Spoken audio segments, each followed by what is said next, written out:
Muy buenas noches al público presencial y también para el público que nos ve desde sus casas. Y continuamos con la programación de las octavas Jornadas Internacionales de Literatura Andrés Bello Gilaf. Poesía y ancestralidad en busca de la trietnicidad de América Latina, homenaje a Manuel Zapata Olivella. Esta noche tenemos el conversatorio con el poeta y editor Cristancho Duque de Santa Bárbara, Antioquia, y quien hará una charla Traductore, experiencias mínimas de traducción poética. Cristancho Duque, nacido en el año de 1991, se ha desempeñado como editor, además de varios libros de poesía, narrativa y otro tipo de publicaciones. Cristancho en el 2019 recibe el premio de traducción, el primer premio de traducción José Manuel Arango. Realmente fue finalista del primer premio José Manuel Arango con su propia traducción y diseño y diagramación de los sonetos lujuriosos de Pietro Aretino. Cristancho Duque además ha sido ganador del Premio Nacional de Casa Poesía Silva en el año 2020 y desde entonces ha editado múltiples libros y, como les digo, compilaciones de distintos géneros. La noche de hoy pues tenemos aquí, como pueden ver, varios ejemplares que comprenden el trabajo de Cristancho, como también las gestiones y el trabajo de nuestro invitado de Cuba, Oscar Cruz, que nos acompaña esta noche en el espacio. Agradecemos también su compañía, ya que los viajes internacionales no son muy amenos, que digamos. Y bueno, con toda la energía de esta noche, agradecemos a cada una de las personas que hacen acto de presencia en Lucas Arte, Galería Bar del municipio de Bello, y podemos dar por empezada esta charla. Muchas gracias, Cristancho.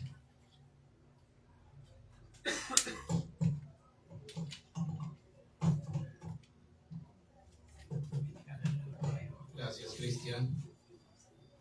Buenas noches a todos. ¿Sí se escucha bien? Sí. Bueno, estoy muy complacido de estar aquí abriendo, no las Gilab, porque las Gilab ya empezaron desde el 12 de octubre, pero sí abriendo, digamos, las jornadas gruesas de programación fuerte, que son programación de día tras día, casi que 12 horas de programación, y siempre hacemos un evento al que llamamos la previa, que lo hacemos siempre aquí en Lucas. Es un lugar que nos gusta mucho, porque nos quiere mucho, y es muy acogedor. Entonces estoy muy complacido de estar encargado pues de este evento previo. Cuando me dijeron que estaba incluido en la programación con una charla sobre traducción, yo dije, puta madre, ¿qué voy a decir? Llevo un montón de rato sin traducir, entonces sin tener la traducción en la cabeza, sin tener esas inquietudes que alguna vez me surgieron y me obsesionaban. En estos momentos, pues en esos momentos no las tenía, estaba completamente en blanco con respecto a la traducción, y si no hay inquietudes, pues no hay nada, ¿no? Las inquietudes, digamos, creo que puede hablar con más propiedad sobre un tema alguien que tenga muchas inquietudes sobre ese tema que alguien que crea que se las sabe todas, ¿no? Bueno, entonces me puse a leer algunos textos cortos sobre traducción, sin mucho tiempo tampoco, porque además estaba en la organización de las jornadas, ¿no? Diseñando piezas publicitarias y moviendo redes sociales, etc. Entonces tampoco es mucha la información que saco de esos textos, sino que más bien la utilizo como detonantes, que me llevasen de pronto a ciertas cuestiones que me hubiese planteado alguna vez. y así fue más o menos la cosa. Entonces vamos a ir más o menos como de lo particular y personal, es decir, experiencias personales sobre traducción, un poco a lo general, aunque no tanto, tampoco pretendo aquí sacar conclusiones ni nada de eso. Por eso entonces el subtítulo de esta charla, experiencias mínimas de traducción poética, el título que es Traditore, pero ya en clave de interrogante, ¿cierto? Traductor, traidor, es el traductor un traidor. Es una respuesta que no vamos a responder, pero digamos nos remite a un tema que vamos a tocar al final, que es la fidelidad en la traducción. Al principio pensé iniciar la charla con la media bobadita de qué es la traducción, en qué consiste traducir, pero pronto me di cuenta de que era una cuestión no solo inabarcable en máximo una hora y media que dure esta charla, sino además muy ambiciosa para mí en estos momentos en los que son otras cuestiones las que me obsesionan. Entonces vamos a dar ciertos conceptos por sentados, ¿sí? Ciertas nociones, por ejemplo la noción de traducción, que más o menos todos tenemos una noción, digamos, más o menos vaga de qué es la traducción, ¿sí? Haciendo la salvedad de que hay muchos tipos de traducción, pero vamos a hablar, digamos, de la traducción propiamente dicha, es decir, traducción de un texto de una lengua natural a otra, ¿sí? Y también cuando decimos aquí traducción poética, no nos referimos a la carga de poeticidad que puede tener una traducción de cualquier género, sino a la traducción de un poema de una lengua natural a otra, ¿sí? Bueno, haciendo esas salvedades, la primera parte de esta charla pues, consiste en hablarles un poco sobre mis experiencias de traducción en general.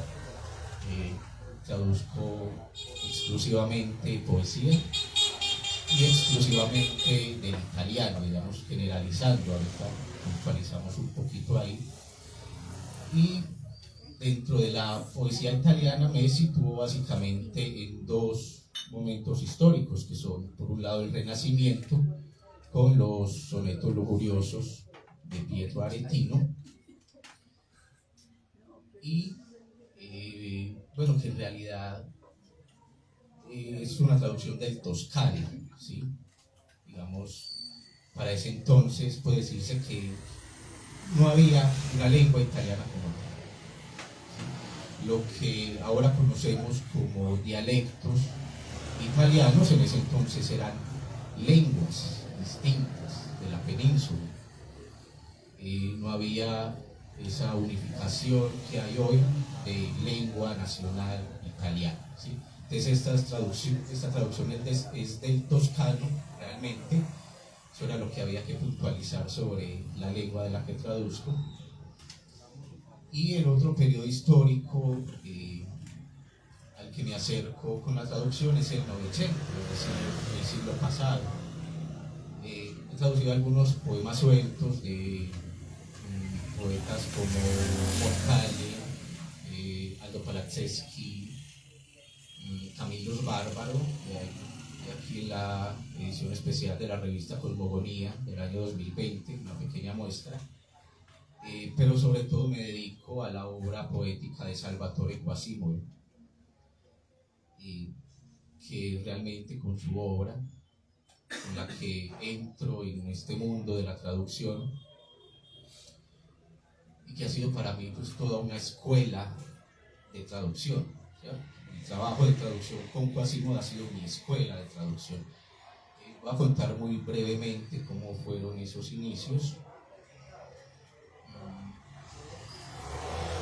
Alguna vez por casualidad escuché, ni siquiera leí, escuché un poema de Quasimodo que es Más allá de las frondas de los sauces, un poema bellísimo.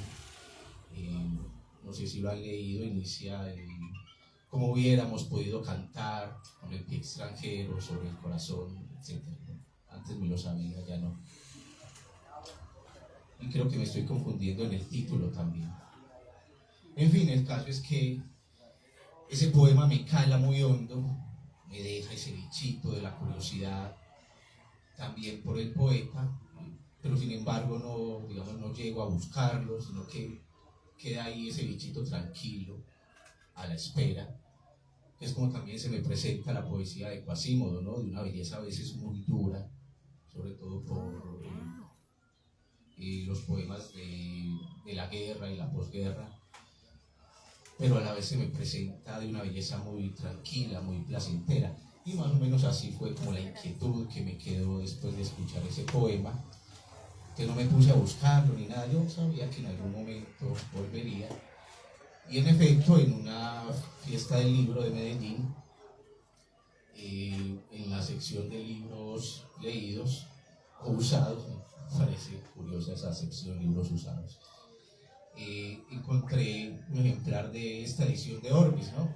Una edición azulita que sacan de los premios Nobel,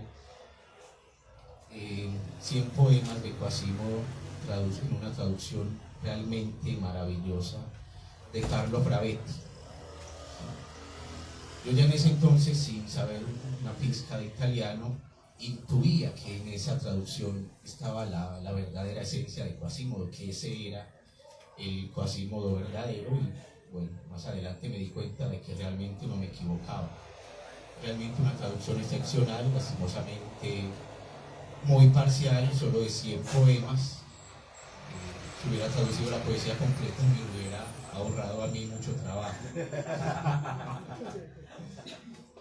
Porque además me quedó la espinita de, bueno, una poesía completa de Quasimodo en castellano. Yo juraba que no existía, ya existían sin embargo 3, pero yo ni idea, no sé, creo que en ese momento era más difícil conseguir libros que hoy. Tal vez me equivoque, o tal vez realmente la globalización del mercado del libro ha sido muy tardía. Hoy en día con un clic tienes en la puerta de tu casa un libro de cualquier parte del mundo, ¿no? Entonces yo juraba que no existía una traducción de la poesía completa de Quasimodo al castellano, y cierta vez un gran amigo, Gabriel Jaime Franco, me enseña un mamotreto, la traducción de la poesía completa de Quasimodo de Antonio Colinas. Se publicó en 2004, publicó Linteo en España, ¿sí? El tipo la consiguió porque estaba por allá en España y me cuenta que había dado con un maravilloso y extraño pueblito en el que había más librerías que gente. Y bueno, lo pudo conseguir, lo trajo. Yo estuve un tiempo con esa espinita de será que se lo pido prestado, me da una vergüenza, porque era para él como un tesoro, ¿no? Pues un libro que él sabía que si lo perdía no lo volvería a recuperar. Bueno, uní fuerzas y pues le dije, Gabriel, quiero que me prestes este libro, no te lo voy a demorar mucho, lo voy a escanear, le voy a tomar fotos con el celular, solo quiero tener el contenido.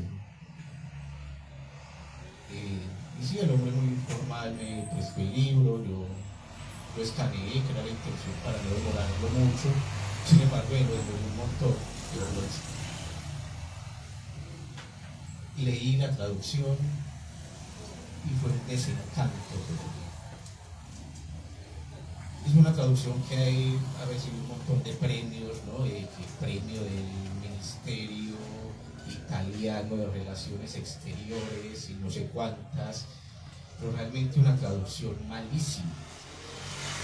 Por un lado, pues hay un montón de errores, algunos pasables, otros realmente gravísimos. Por otro lado, en esa traducción se pierde completamente la atmósfera de la poesía quasimodiana, ¿no? O sea, lo que hay ahí no es Quasimodo, es el traductor, sus propias manías y su propio estilo.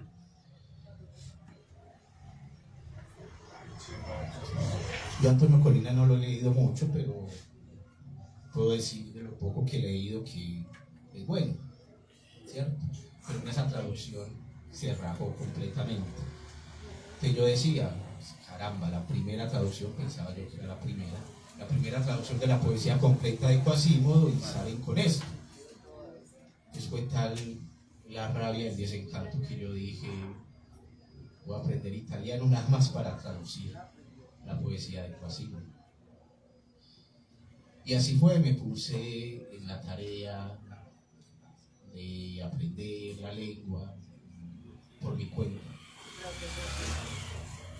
Y en un momento en el que ya estaba mamado de aprender y aprender y estudiar y estudiar y sin hacer con eso lo que quería, entonces ya me metí a traducir temerariamente y bueno, al día de hoy, como les digo, sigue siendo una escuela. La escuela de traducción es la poesía quasimodiana. Estando en esas, escribí una vez Yandey, me envía un PDF escaneado de la traducción, de la edición de Visor de los sonetos lujuriosos de Aretino. Malísima también, la traducción de Antonio Villena. No les recomiendo Visor de corazón, sobre todo en las traducciones. Puede que tengan cosas buenas, pero sería por error. Y me dice Yandey, compadre, qué bueno, una traducción, qué bueno sería una traducción de esta obra que no fuera tan españoleta. Lo dijo así, como quien no quiere la cosa, como Cariado mata a la mama. Yo me lo tomé como un reto. Y empecé también a traducir los sonetos lujuriosos, al principio pues con mucho entusiasmo, cometiendo el error que han cometido la mayoría de los traductores de esta obra, pues, a cometer esa traducción, porque sí, la obra es muy...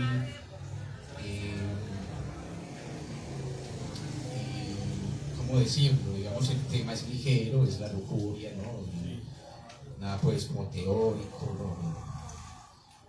Entonces normalmente los traductores acometen la traducción de esta obra con más entusiasmo que rigor, y eso era lo que yo estaba haciendo al principio. Sí, qué maravilla este soneto, maravilloso, qué divertido, pero pronto me di cuenta de que tenía que calmar los ánimos.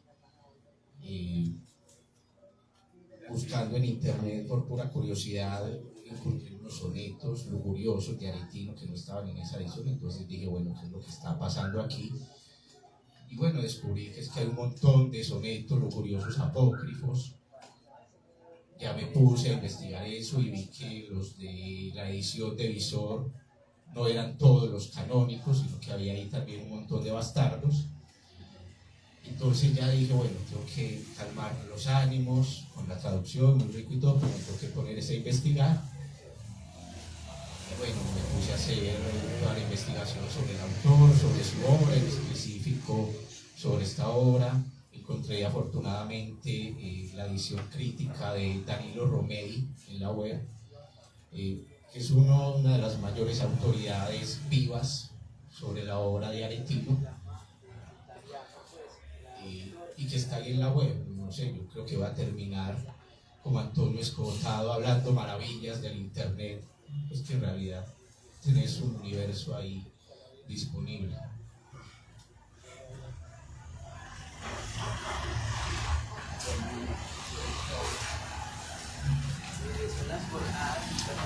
Y bueno, esta traducción es realmente la primera y hasta ahora la única que puedo considerar terminada. Quasimodo, lo repito, sigue siendo para mí una escuela a la que vuelvo y vuelvo sobre los mismos poemas y aprendo, y cada vez encuentro una cosa diferente. Con esta obra, en cambio, pues yo creo que el proceso lo terminé, y creo que satisfactoriamente, creo. Ya no me corresponde a mí juzgar. Y bueno, pues por eso lo publiqué, ¿no? No es que lo considere terminado porque lo haya publicado, sino al contrario. Es realmente una autopublicación de 2020, el segundo título de Ediciones Letra Dorada. edición crítica, ¿verdad? Entre la introducción y las notas, por aquí al final se llevan casi medio libro, donde estaría la edición propiamente dicha, ¿no? Edición bilingüe y también con algunos grabados y algunos dibujos que son copias de las ilustraciones originales que inspiraron esta obra literaria. Pues no vamos a entrar pues en detalle sobre eso porque ya hace parte de otra charla. Bueno, y al final una pequeña iconografía complementaria que también es muy fundamental pues en el contexto de esta obra.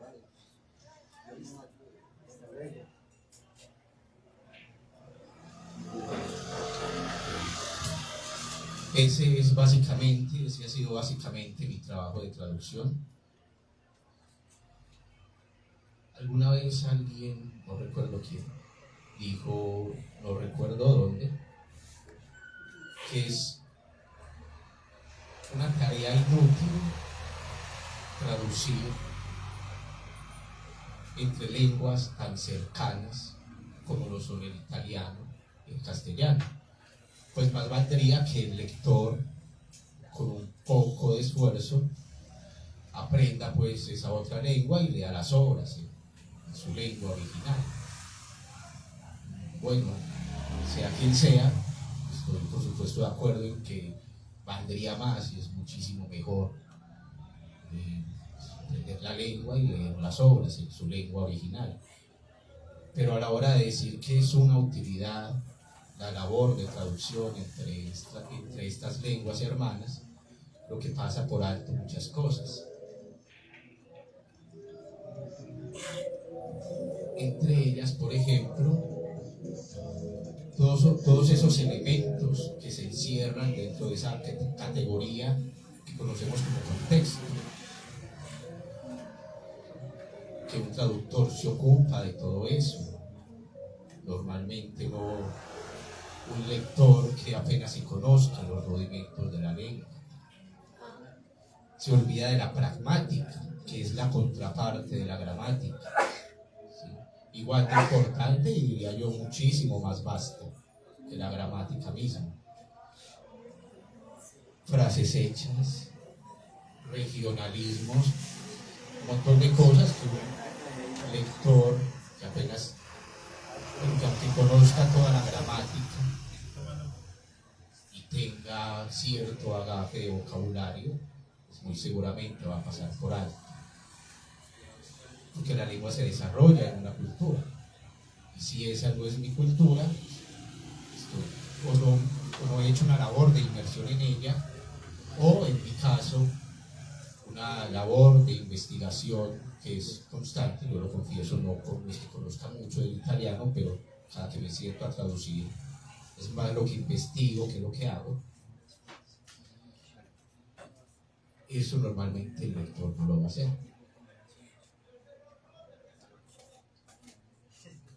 Si un lector se encuentra, digamos un lector que se está acercando apenas a la lengua, digamos la italiana, se encuentra, por decir algo, con una expresión como a denti stretti, pues o la va a pasar de largo sin comprenderla, o va a ir a Google a investigar y efectivamente va a encontrar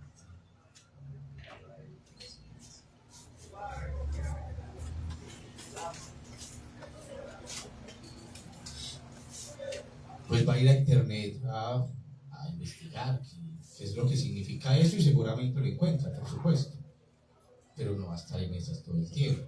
El lector, cuando decide a leer únicamente, quiere una lectura fluida.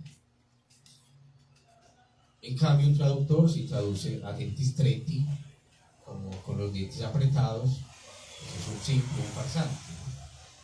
A denti stretti es una frase hecha, utilizada para mandar a callar a otra. Entonces un traductor lo que va a hacer es traducir una frase hecha con otra frase hecha de su lengua, ¿no? Pero va a traducir, yo qué sé, y cállate la boca, cierra el hocico, cualquier vaina así. Yo creo que eso demuestra que traducir entre lenguas tan cercanas no es realmente una labor inútil.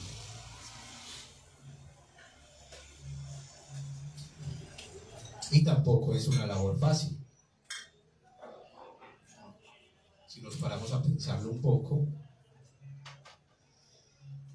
yo creo que a los que traducimos entre lenguas tan cercanas antes se nos exige más rigor de pronto en el resultado, claro, más fidelidad. Es decir, no son lenguas muy lejanas, no la tenés tan difícil por ese lado, pero nos tenés que entregar algo mucho más fiel, pues, si no, no vale, no tiene sentido.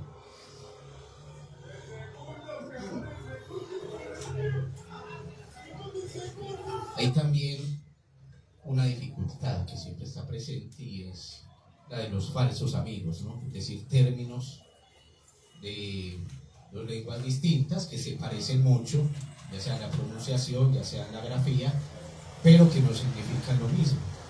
Y esa es una cascarita que siempre, todo el tiempo está encontrando uno cuando traduce de un idioma tan cercano, tan parecido. Entre estos falsos amigos, pues hay dos tipos. Están los cognados, que son palabras que tienen un origen común, la misma etimología, pero que como se desarrollan en culturas distintas, pues también se desarrollan de formas distintas y terminan significando cosas distintas, terminan adquiriendo significados diferentes. Esas son las más comunes, ¿no? Por ejemplo, guardar, en italiano guardare. Si yo les digo guardare, ¿ustedes qué creen que traducen? ¿Cómo guardare? Guardare, el verbo guardare. Guardar. Guardar, obviamente. Pero traduces mirar. Y claro, son cognados y por lo tanto sí tienen una semejanza semántica. Es decir, ambas vienen, creo que del germánico guardo, y aún conservan esa semejanza semántica en el significado de ese origen, que es el de prestar atención. Entonces, claro, guardare, que es mirar, es ver con atención. Y por su lado, guardar también tiene esa acepción, ¿cierto? El guarda, por ejemplo, ¿qué hace? Prestar atención, que no se le escape el preso, el prisionero. O salire, por ejemplo, ¿qué creen que traduce salire? Salir, obviamente, pero no es subir. Y lo mismo, también son cognados, tienen el mismo origen, en este caso el latín salire también, que significa más o menos surgir, brotar, ¿cierto? Que es subir y a la vez salir, por supuesto, pero en lo pragmático no funciona. Una cosa es subir y otra cosa es salir, ¿cierto? Como con el ejemplo anterior, una cosa es guardar, ¿cierto? Y otra mirar, ¿cierto? Y digamos en las acepciones en que solemos utilizar esos términos.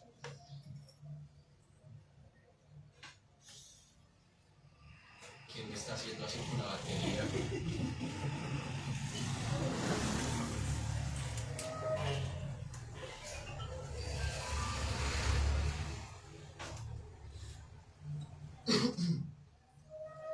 Hay un ejemplo que para mí es paradigmático.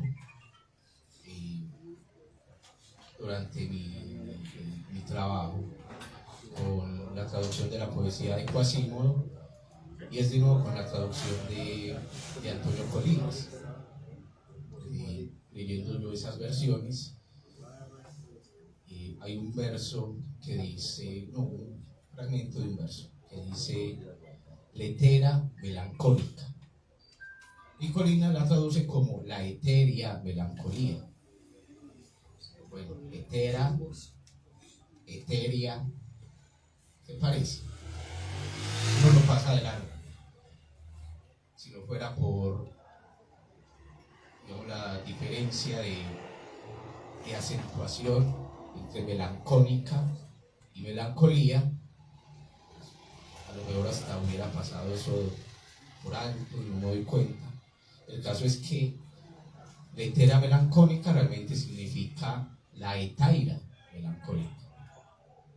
Y entre etaira melancólica y etérea melancolía, pues ya me dirán.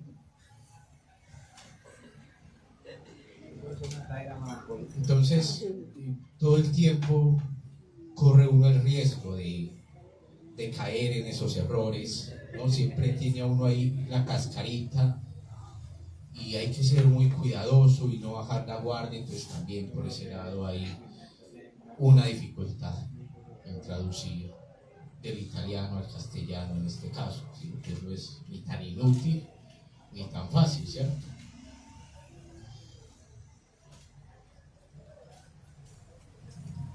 Bueno, yo creo que ya hay suficiente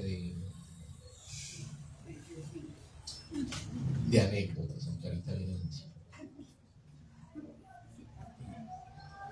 Voy a pasar a la segunda parte, que es la del problema del español neutro, que es ese delirio, esa locura de que hay un español no localizado,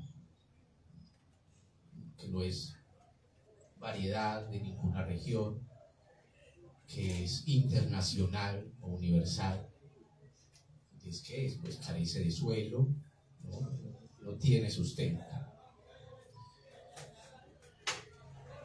Y yo diría que el origen de esa idea del español internacional está en manuales de estilo, gramáticas y ortografías normativas, diccionarios canónicos, en fin, porque se supone que este tipo de herramientas y instituciones como la RAE deben ser descriptivas en lugar de prescriptivas, es decir, deberían o deben describir cómo habla y escribe la gente, en lugar de prescribir cómo debe hablar y escribir. Pero realmente ocurre todo lo contrario, ¿verdad? Desde Madrid todo el tiempo hay una pretensión de unificar y de estarnos diciendo es que se debe hablar así, es que se debe escribir así. Creo que tampoco voy a entrar en una pelea con la RAE, que parece una inutilidad y una pérdida de tiempo. Es decir, si yo soy consciente de que esas herramientas deben ser descriptivas de qué es su sentido, pues no me va a quedar alegando porque le quitaron la tilde al adverbio solo. No, es una tilde que yo sigo usando porque me parece útil, y si la RAE dice que no se usa, pues yo lo tomo como algo descriptivo. Es que ya desde antes del 2010 había muchos escritores que no la usaban, y ese es el sentido que le doy, y hasta ahí. Entonces me voy a poner a pelear por eso.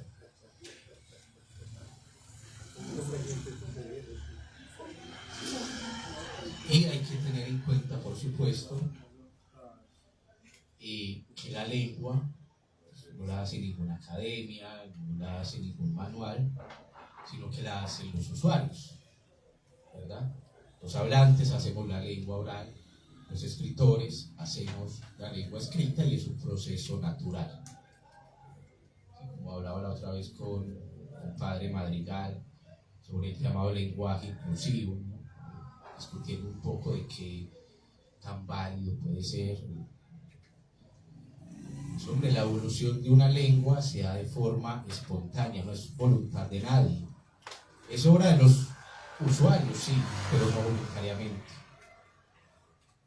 Es una evolución gradual, natural, espontánea, por medio de, yo qué sé, neologismos, extranjerismos, un montón de formas que en un momento consideramos errores, pero que por el uso y bueno, las mismas dinámicas de las relaciones humanas se van imponiendo hasta que entran a ser parte integral de la lengua, ¿no? A mí me da risa, por ejemplo, esa gente que dice que no se dice aiga, se rasgan las vestiduras, es que no se dice aiga, pero después se van a pelear con la RAE. No, claro que se dice aiga, y no lo digo yo, lo dice la gente, lo dicen los hablantes. hay una cantidad ingente de personas que todo el mundo dice aiga. Entonces, ¿se dice o no se dice? Yo creo que ahí hay una confusión en el lenguaje. Si yo quiero saber si se dice, pues voy y paro el oído a lo que está hablando la gente a ver si en efecto se dice, ¿cierto? Es si se dice, no si desde Madrid nos dan permiso de decir, ¿verdad?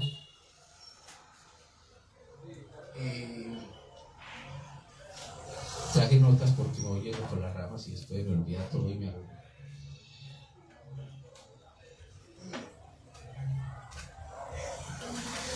Entonces yo creo que ahí es donde está el origen de ese delirio llamado español internacional.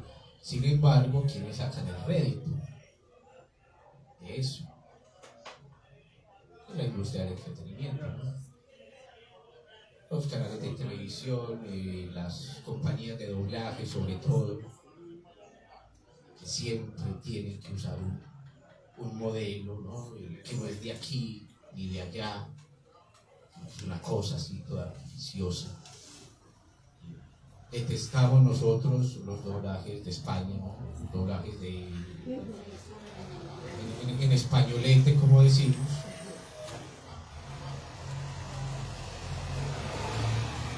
Pero esos doblajes hechos en México, en español latino además, que es una cosa chistosísima, ¿no? Español latino. ¿Será que es que hay una variante anglosajona del español? Es igual de artificioso. Y de pronto, no sé, nos acerca un niño, un jovencito y nos pide un emparedado, aquí en este contexto, un emparedado en lugar de un sándwich. Y claro, ahí mismo nos timbramos, ¿no? Suena tan extraño. Y lo que es mi vecino de toda la vida, antioqueño, llega y me dice, mamá huevo. Las dos cosas me van a sonar igual de extrañas, ¿verdad? En un caso, bueno, realmente por la misma razón, porque no es como hablamos aquí, ¿cierto? Y solo que en un caso, pues voy a deducir de pronto que estaba de viaje y se quedó mucho tiempo. Terminó influyendo en él otra variante de la lengua, pero el caso es que esta vaina del español neutro, del español internacional, que se pretende que sea natural a todos los hispanohablantes, en realidad no es tan extraño como cualquier variante del castellano que no sea la nuestra, ¿sí? A mí me va a sonar igual de extraño que venga alguien a hablarme en esa lengua en que hacen los doblajes de las películas en México, a que, no sé, cuando me siento a hablar con Oscar, a veces hay cosas que no le entiendo.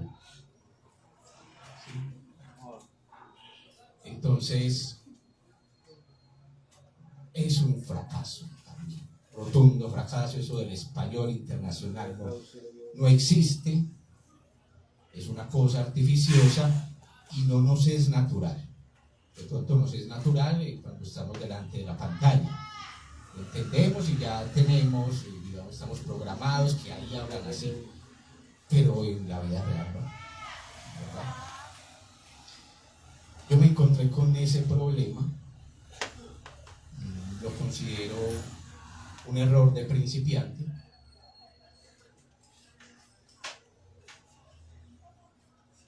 cuando inicié la traducción de los sonetos lujuriosos, porque pretendía, bueno, lo pretendí hasta el final, solo que luego tuve que, digamos, encauzar eso por otro lado.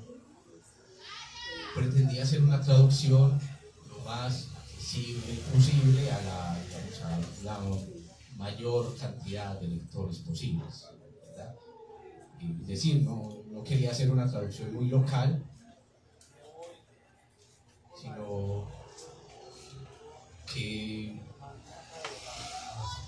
digamos, fuera accesible, lo mismo en Colombia que que es en Guatemala. Y ante esa pretensión, pues lo primero que se me ocurrió fue echar mano de un inexistente español internacional. ¿Qué le vamos a hacer? Errores de principiante. Hay algunas soluciones, sin embargo. Por ejemplo, culo.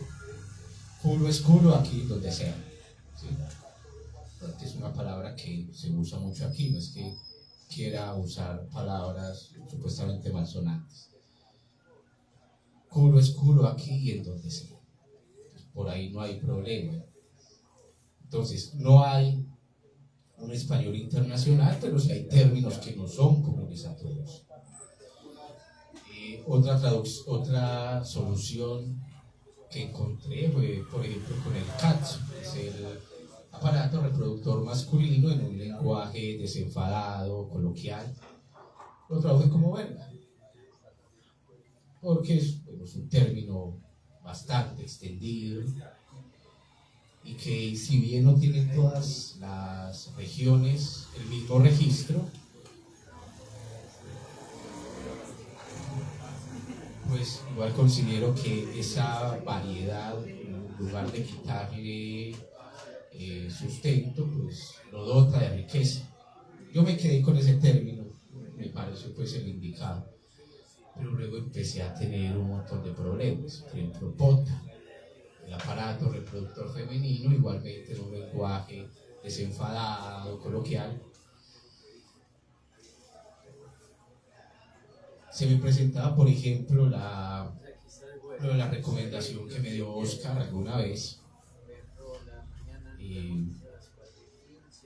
de usar un lenguaje local, digamos, los términos locales, regionales.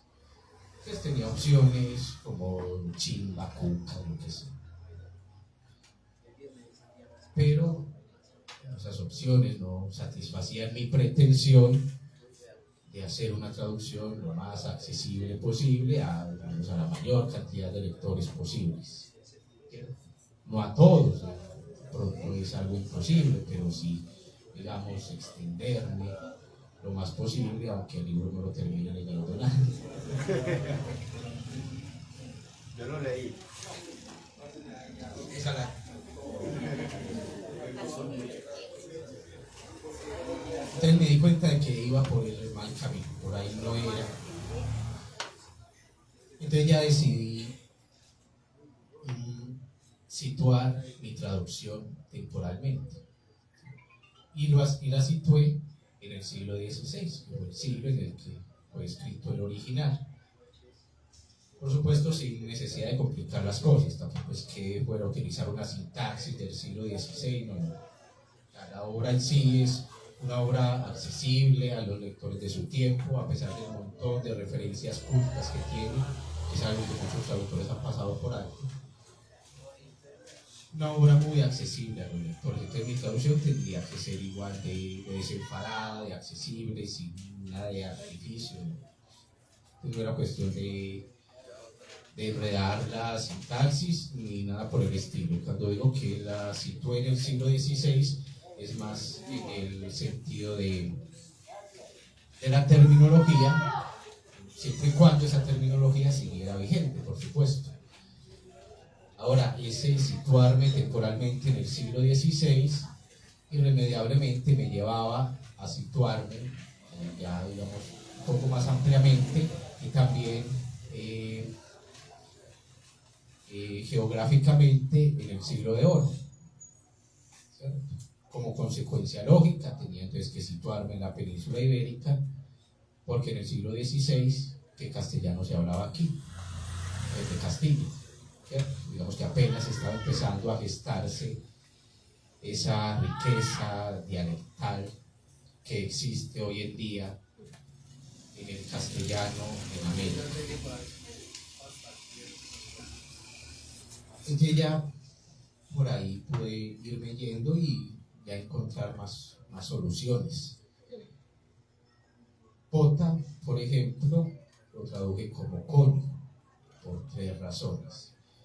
La primera su mismo origen etimológico, viene del latín culus, con el mismo significado, ¿no?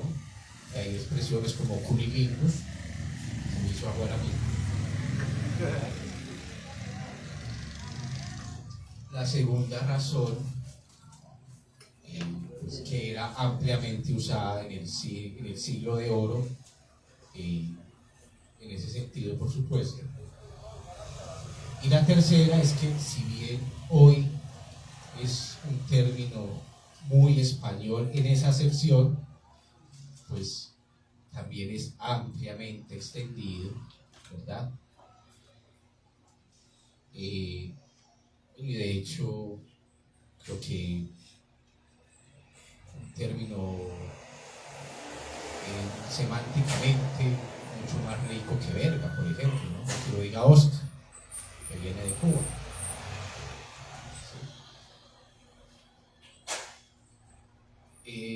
Entonces creo que ahí ya no está esa postura del español internacional, en ese situarme temporalmente en el siglo XVI, ¿cierto?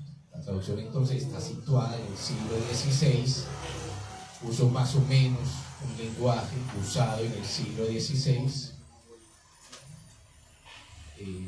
repito, sin necesidad de enredar las cosas como a veces se nos presentan los textos del siglo XVI.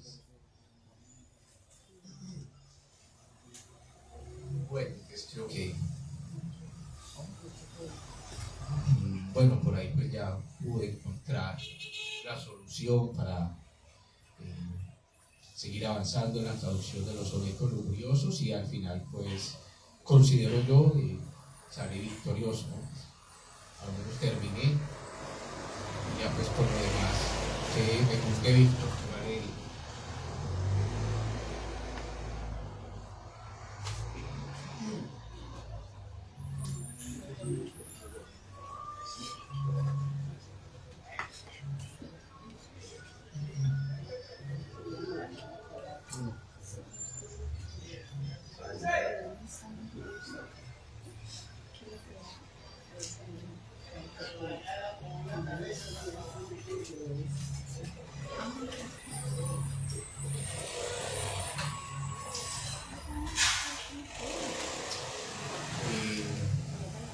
Bueno, como aquí no hay conclusiones, voy a pasar a la siguiente parte, pero antes no sé si alguien tiene algún comentario o alguna pregunta. Porque se vale, no se lo dije en un principio, pero se vale interrumpir todo el tiempo. Y entonces, con el manejo de las declinaciones de los verbos, pues en Colombia, pues, en parte pues, de español tiene muchas declinaciones. ¿Cómo te ve con el manejo de los verbos en italiano? No sé si estoy entendiendo bien Pues, o sea, lo de las declinaciones, pues, porque las conjugaciones, pues. Porque de hecho la conjugación en italiano es muy similar a la conjugación en castellano. Y los verbos también son similares, o también hay alguna jornado Bueno, hay tornados, por supuesto, como los de ahora.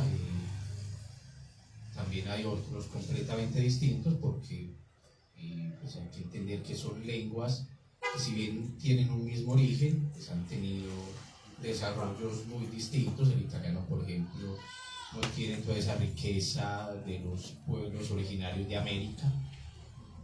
También, si bien hubo una presencia importante de la cultura árabe en Italia, no fue tan importante como la que hubo en España, ¿cierto? España es mucho más rica, el castellano es mucho más rico que el italiano en vocablos de origen árabe.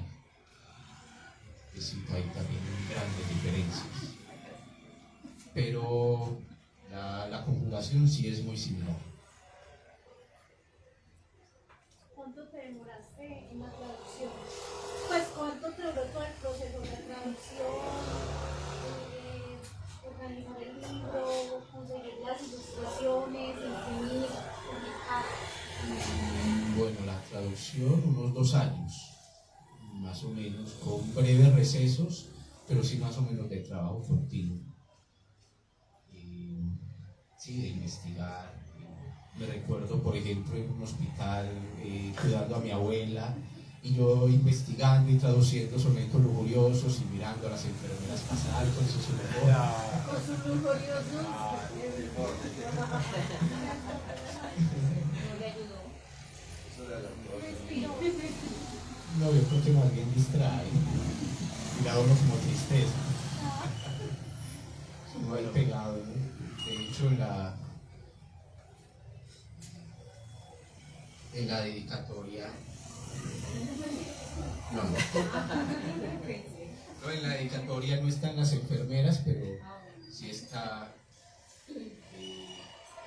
como esa tristeza de que cuando está uno pegado trabajando se pierde de muchas cosas.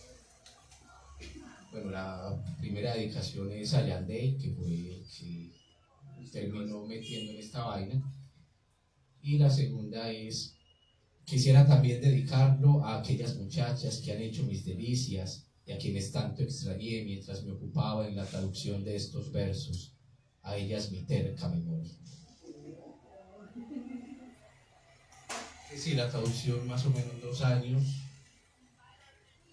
más o menos desde el 2018, quedó finalista, esta traducción quedó finalista en el premio de traducción José Manuel Arango en el 2019. Si más o menos lo inicié en el 2018. No, yo creo que es 2017 hasta 2019 la traducción, ya en adelante algunos retoques, bueno, y ya en el 2020 pues que nació la editorial, pues, la edición, que restaba pues de edición y la diagramación, siempre en la pandemia. Un año muy aciago, pero que también lo recuerdo con cariño porque nació esa especie de hija mía que es Edición de Letra Dorada. Quería decirte que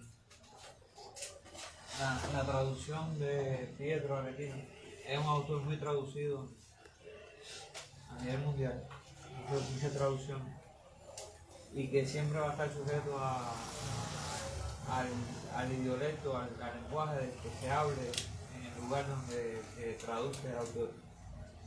Por ejemplo, en Cuba jamás le diríamos coño al órgano sexual femenino. ¿Cómo? Se le diría bollo. Bollo. De hecho, yo tengo un vecino que se levanta por la mañana y grita, ¡que viva el bollo!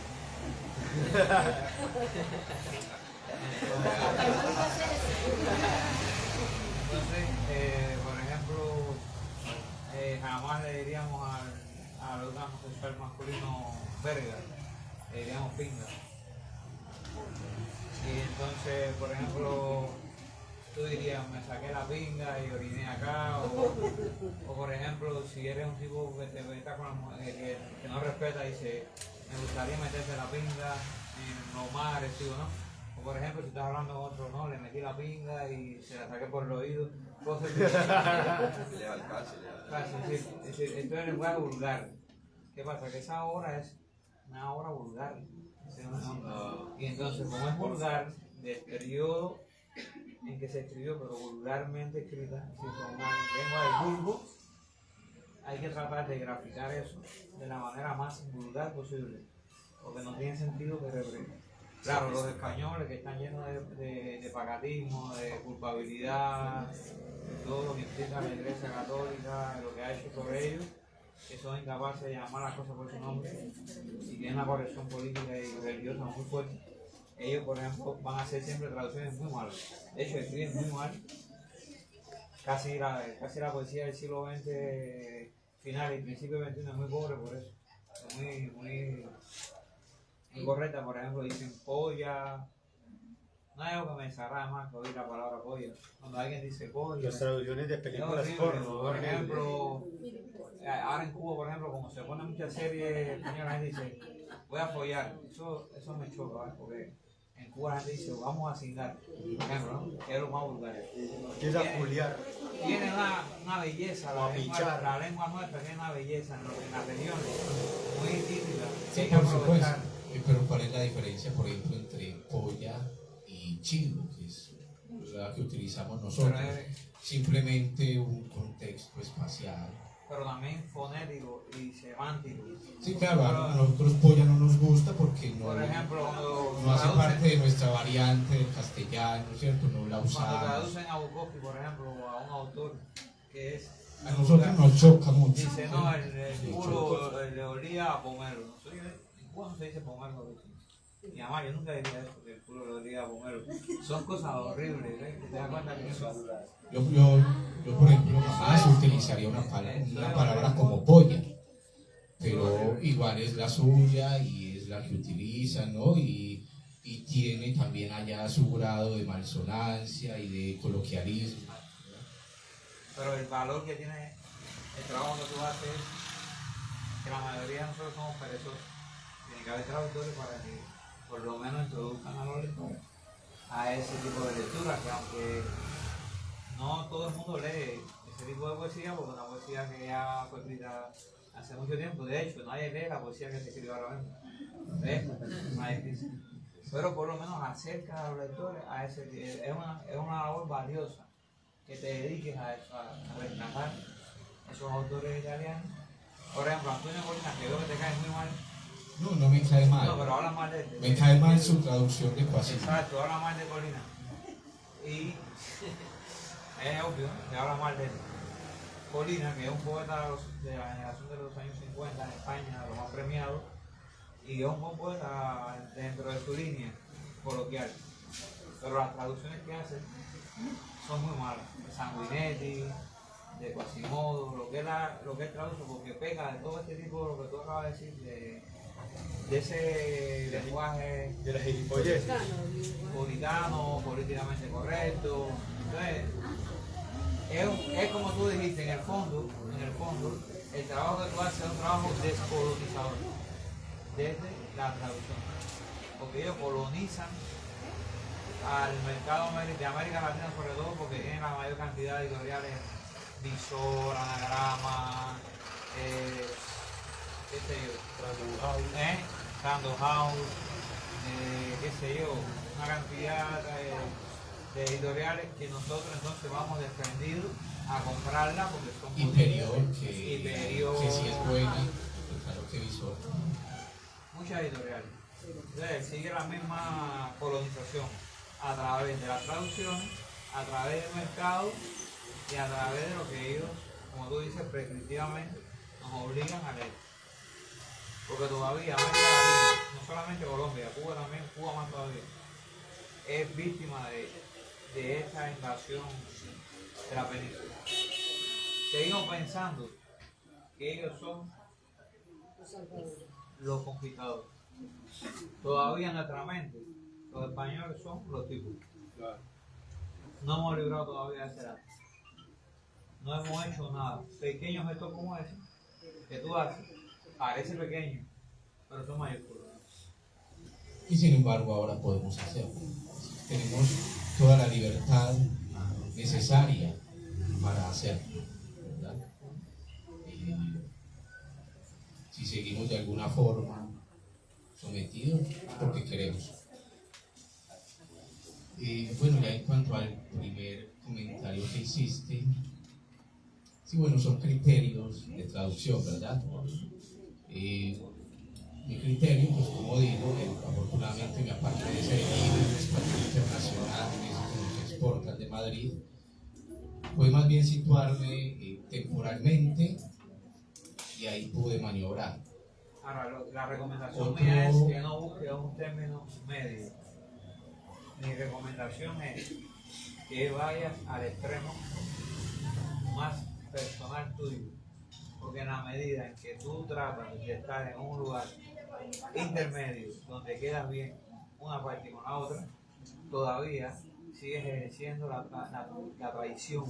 No sé si me entiendes lo que te quiero decir. Sí, pero Hay que irse completamente al extremo tuyo. realmente no he pretendido quedar bien. Porque ¿cierto? esa lengua También en el sentido no de existe que en no realidad. tengo pues, ningún problema con, digamos, esa etapa y ese contexto en el que me situé. ¿No? Quise situarme ahí en cuanto a la terminología y ya de resto pues hice lo que se me dio la gana. Lo que has Otro mencionado, contexto posible, el de Jesús David Curbelo, el de la traducción al español de Cuba, como él mismo dice, que tú me presentaste. Bueno, ya es otro criterio posible, ¿no? Que es el de ya situarse en lo local, ¿verdad? En lo regional. Es una traducción maravillosa en ese aspecto. El lenguaje es muy bien tratado, es además muy musical esa traducción.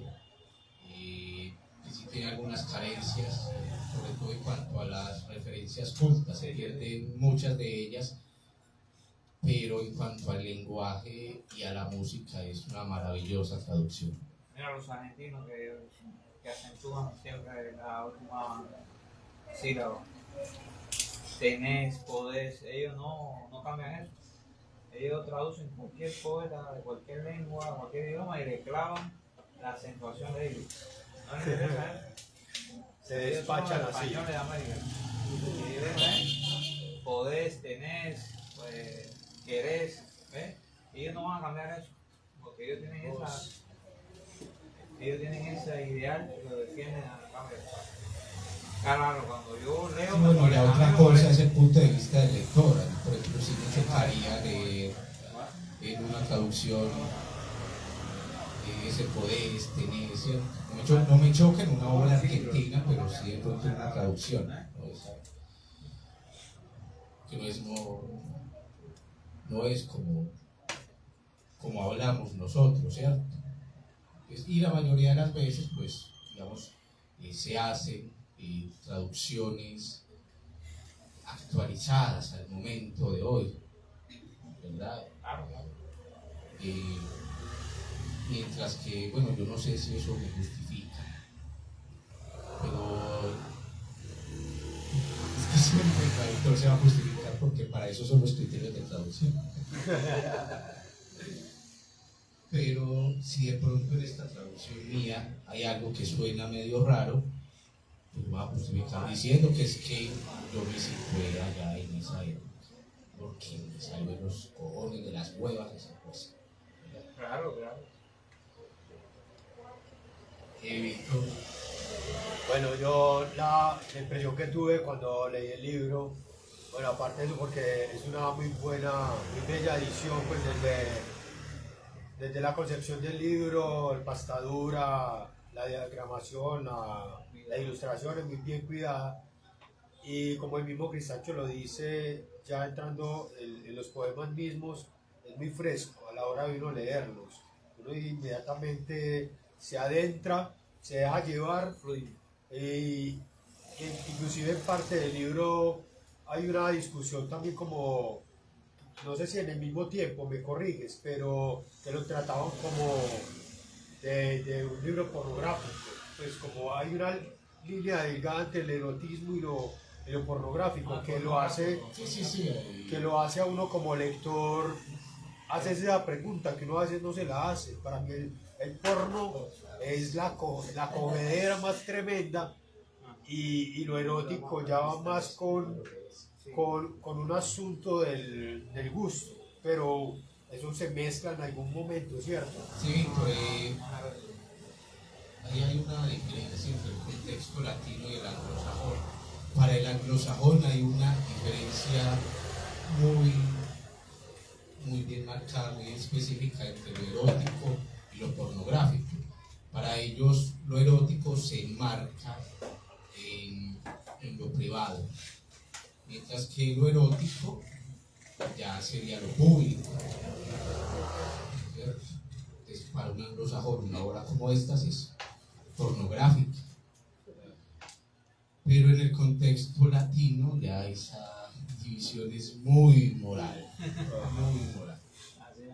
La línea entre erotismo y pornografía depende mucho de cada quien, de su forma de ver el mundo, de su moralidad individual. José Saramago, por ejemplo, es uno que dice que en esta obra se pierde completamente el eros y no hay más que pornografía. Bueno, allá Saramago con su moral. Me parece interesante la como hablamos bien, pero me parece como un acercamiento como a William Blake y a Gustavo Doré. Esas ilustraciones también son de ese mismo tiempo. Las ilustraciones son del siglo XVI, son dibujos de Giulio Romano y a partir de esos dibujos grabados de Marcantonio Raimondi, que pues, ya los originales se perdieron y lo que se conserva son copias, copias de, bueno, el único ejemplar del siglo XVI que se conserva, que realmente es pirata, pero es lo que hay, y de unos dibujos que hizo Waldeck a partir, según él, de los originales, de unos originales que encontró en un convento en México. No es como muy creíble, en fin, son copias. Pues la idea fue más o menos dar una idea de cómo pudo haber sido la edición original, pero realmente no tenemos una certeza sobre eso. Porque está muy interesante la propuesta de hacer unas cosas de esas para hacer como un trabajo, digamos, de lo que hacen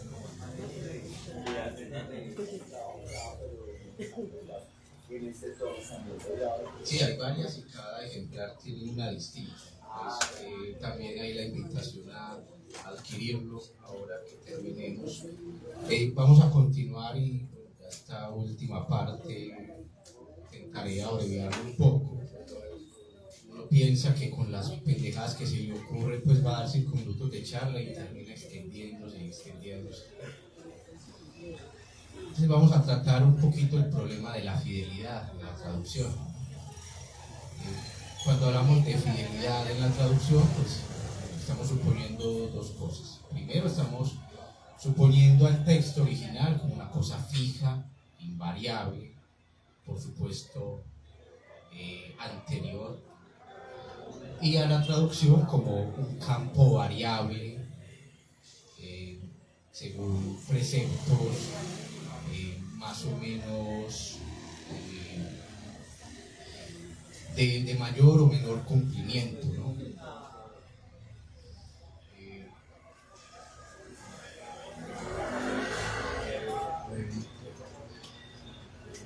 Ramón Irigoyen, el poeta, filólogo y traductor español,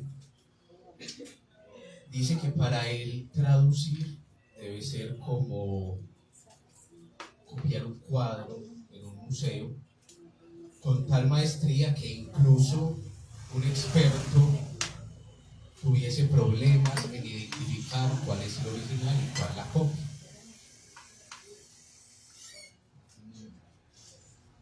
Yo tal vez seguía un criterio semejante, no igual, pero semejante en la traducción de los sonetos, realmente más cercano a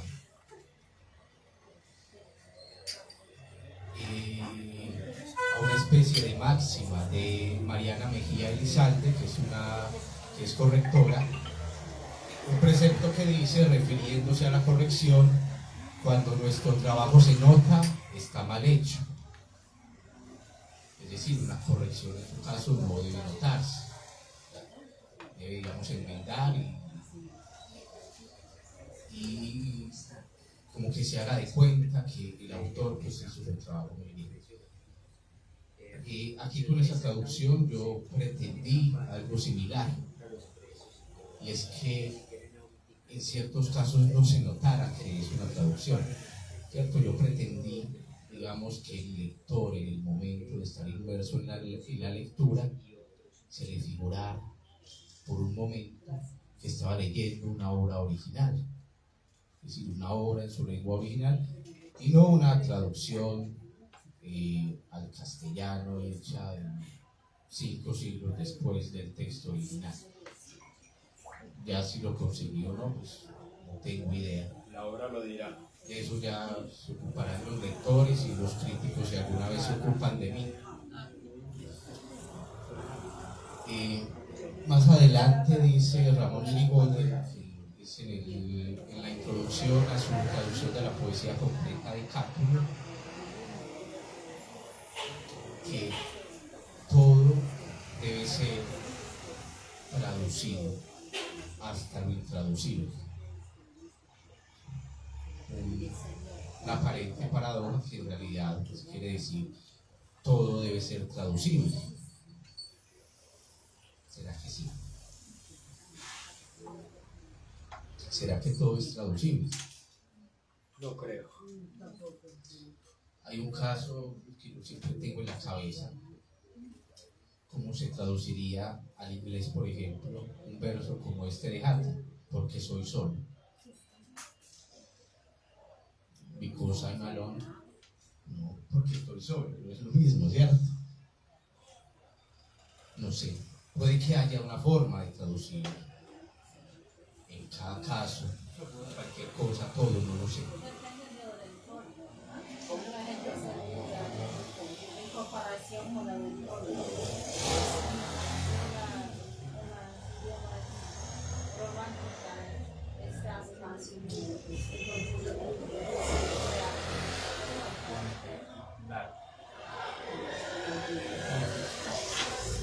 Sin embargo, puede que haya la forma, o sea, cada cosa y bueno, digamos que estamos esperando al genio que traduzca cada uno de esos problemas.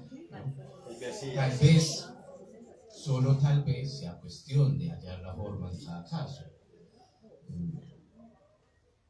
Yo así es como veo, por ejemplo, escribir un poema. Yo cada vez que escribo un poema aprendo a escribir un poema, pero no cualquier poema, ese poema. Es decir, no se aprende a escribir poesía. En cada caso tienes que aprender a escribir, ¿sí? A no ser que sea una imitación. Digamos que creas el molde y lo rompes.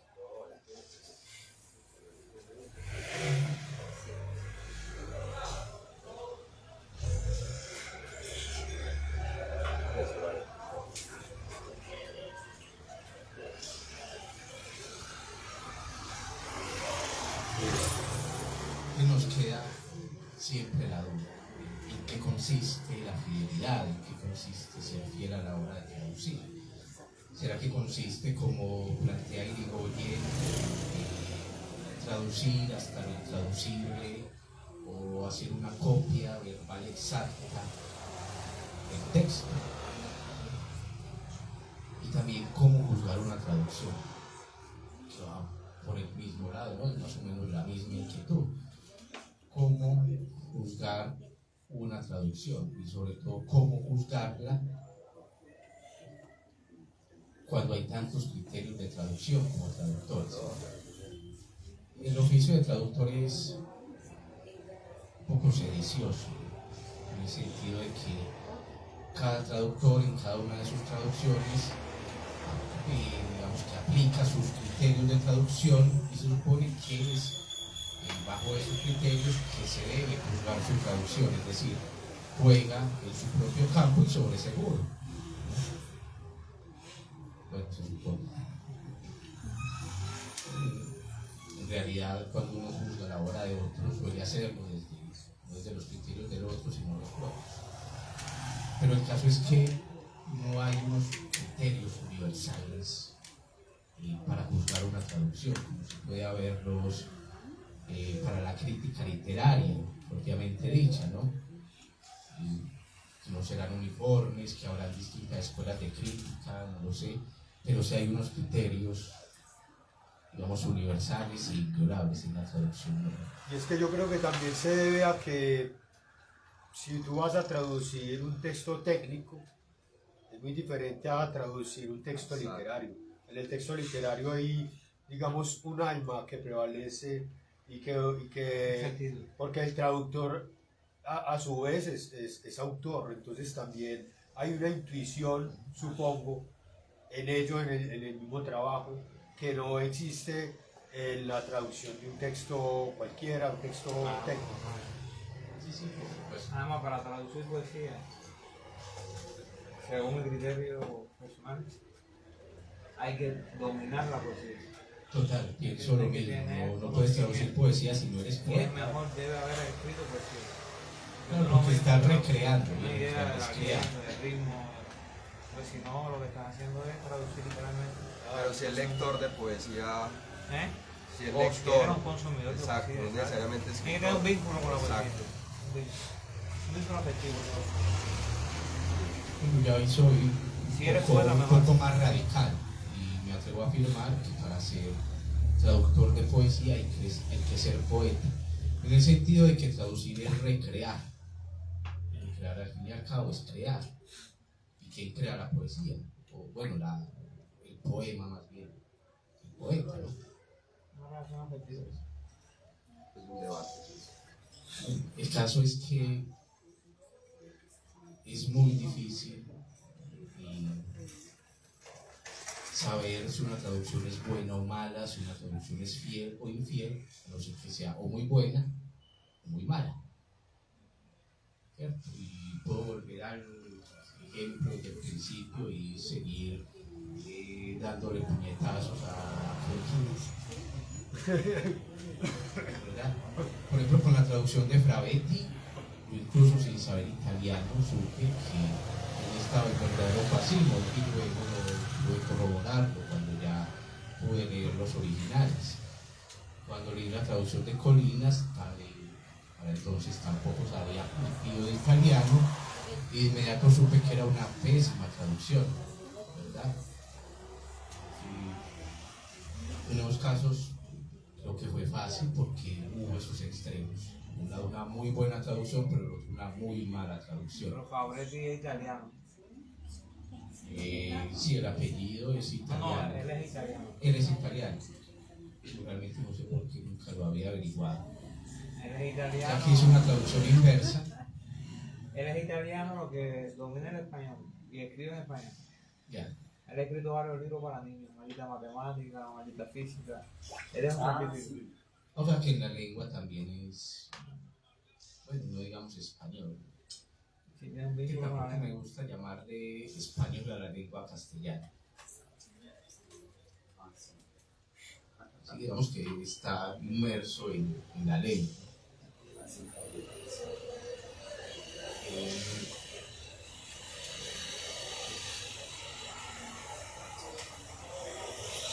Lo que decías, Oscar, de las traducciones literales, ¿no? Hay quienes confunden fidelidad con traducción literal, con traducción hecha al pie de la letra, que es también un error garrafal, ¿verdad? Y a veces se permite, y a mí el italiano a veces me lo permite, en ocasiones. Y he visto que Quasimodo, particularmente, también me lo permite a veces, e incluso a veces lo demanda. O sea, digamos, este verso tienes que traducirlo palabra por palabra. Pero en general no es ni siquiera un criterio de traducción, por la sencilla razón de que una lengua nombra una realidad.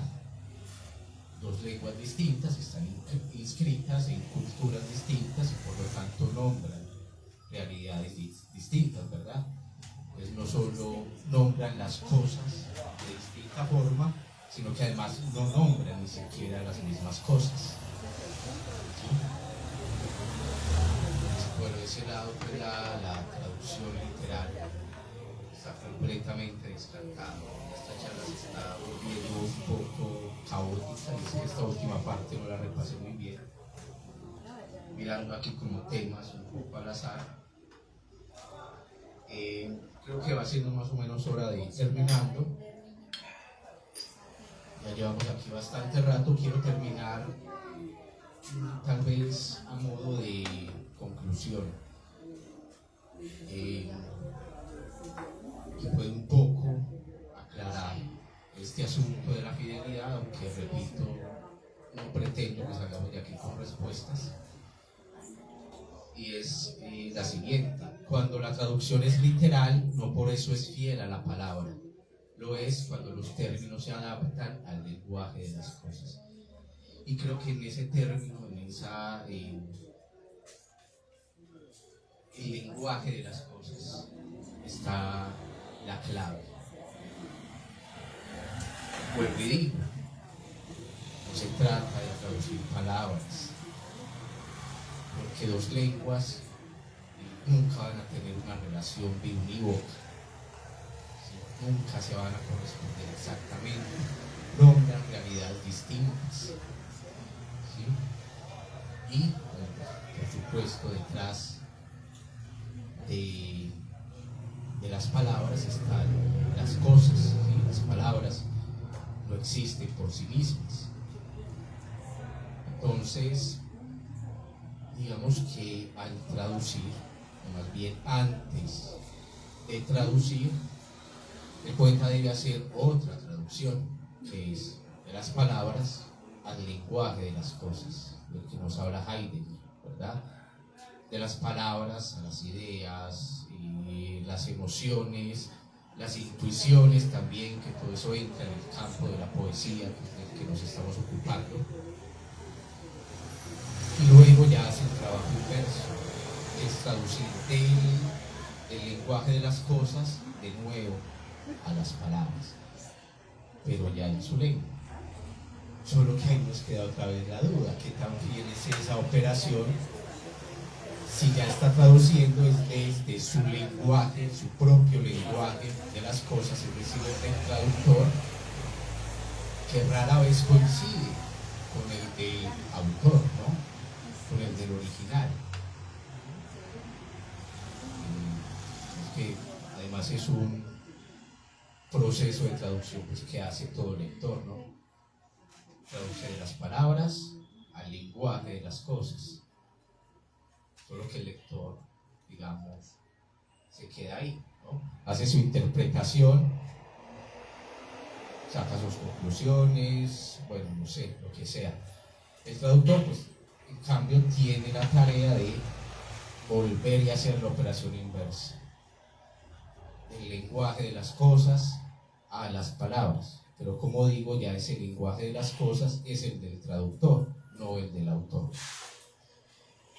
Entonces, como les decía al principio, pues vamos a salir de aquí sin respuestas, menos mal, ¿no? ¿Quién soy yo para aportar respuestas? Ojalá con preguntas, ojalá con inquietudes. Bueno, esto de pronto duraba un poquito más, pero vamos a parar porque ya nos estamos excediendo. Quisiera compartirles ahora simplemente unas cuantas traducciones de aquí, de estas que se publicaron en la edición especial de la revista Cosmogonía. En especial al que le tengo un gran afecto. Il sogno del prigioniero, de Eugenio Montale. El sueño del prisionero. Albas y noches aquí se distinguen por pocas señales.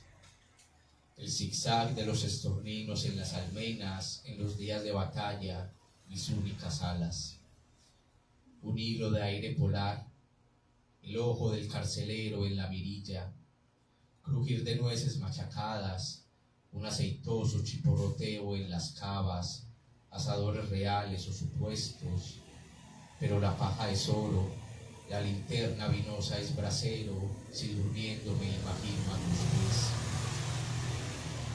La purga continúa por siempre, sin un porqué. Dicen que quien abjura y se adhiere puede salvarse de este exterminio de ocas, que quien se acusa a sí mismo, mas traiciona y vende carne de otros, sujeta el cucharón, en lugar de terminar en el paté destinado a los dioses pestilenciales.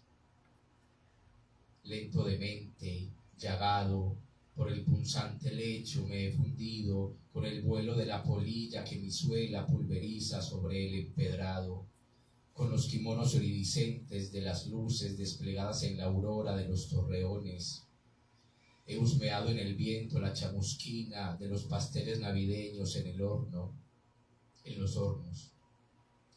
Me he mirado alrededor, he suscitado arcoíris en los horizontes de telarañas y pétalos en el entramado de las rejas.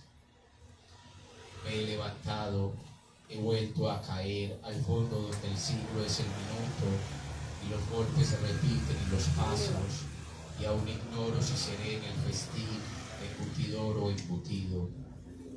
La espera es larga, mi sueño de ti no ha terminado.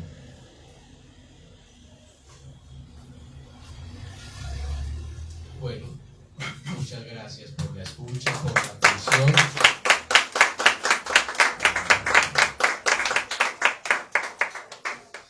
Si queda algún otro comentario, pregunta. Ninguno. Gracias.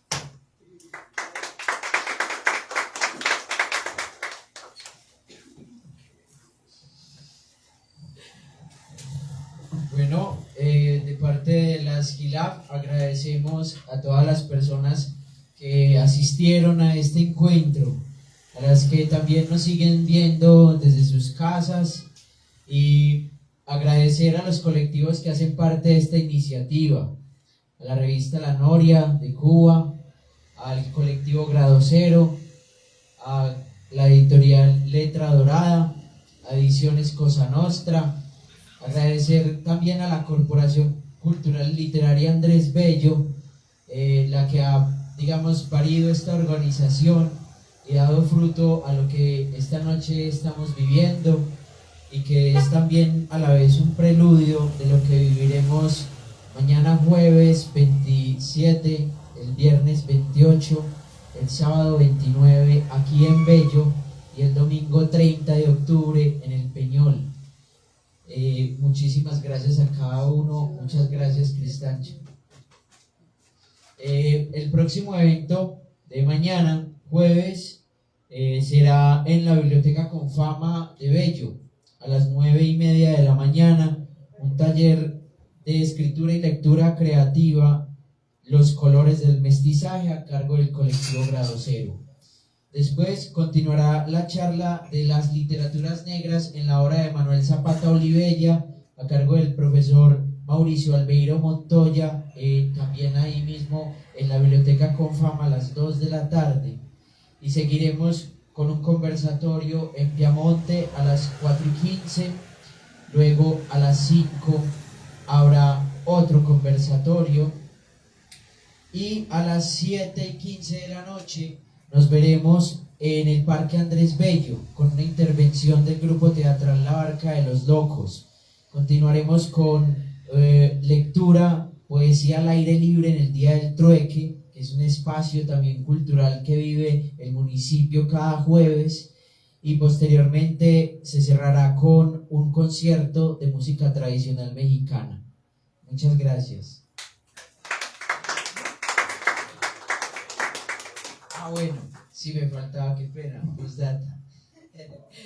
Aquí tenemos, es que no lo habíamos anunciado, aquí tenemos los libritos y librotes también maravillosos, la revista Cosmogonía, que están también en venta. Aprovechando pues que están los editores aquí, pueden acercarse, ojearlos y preguntar pues por sus correspondientes valores.